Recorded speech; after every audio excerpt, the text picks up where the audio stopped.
السلام علیکم ورحمۃ اللہ۔ الحمدللہ رب العالمین والصلاة والسلام علی اشرف الانبیاء والمرسلین،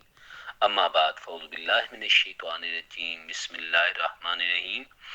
آج کا درس کلام پاک وَإِذْ يَرْفَعُ، اور جب بلند کر رہے تھے ابراہیم علیہ السلام اور اسماعیل علیہ السلام القواعد من البیت، خانہ کعبہ کی بنیادیں، جب اللہ کے گھر کی بنیادیں وہ دونوں باپ بیٹا بلند کر رہے تھے، ربنا، اور ساتھ یہ بھی کہہ رہے تھے تقبل منا، اللہ ہم سے یہ عبادت قبول فرما، انک انت السمیع العلیم، بے شک تو ہی سننے والا، علیم جاننے والا، ہماری دعاؤں کو تو سننے والا ہے، ہمارے دلوں کے رازوں کو جاننے والا ہے کہ ہم کس لیے بنا رہے ہیں۔ ربنا، اے ہمارا رب، واجعلنا، اور تو بنا دے ہم کو مسلمین لکا، دونوں تیرے فرما بردار، یعنی باپ بیٹا، ومن ذریتنا، اور ہماری اولاد کو، اولاد میں سے بھی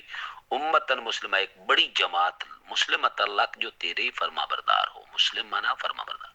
وارنا، اور ہمیں دکھا دے، سکھا دے، مناسکنا، ہمارے حج کے طور طریقے، حج کے طور طریقے جو ہم نے بات کرنے اللہ وہ سکھا دے، وتب علینا، ہم پہ مہربانی فرما، توبہ قبول فرما ہماری، انک انت التواب الرحیم، بے شک تو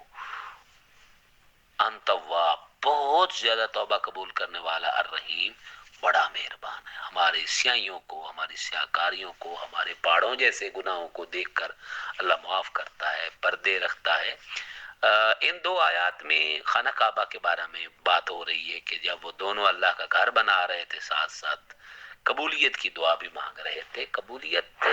پہلے تو عبادت کرنا نصیب والوں کو ملتی ہے، پھر قبولیت تو سبحان اللہ، نور علی نور، اور پھر اس کے بعد ابراہیم علیہ السلام اور اسماعیل علیہ السلام دونوں کی دعائیں اپنی اولاد کے لیے کتنی پیاری ہیں، سبحان اللہ۔ ماں باپ ہوں تو ایسے ہوں۔ والسلام علیکم ورحمۃ اللہ۔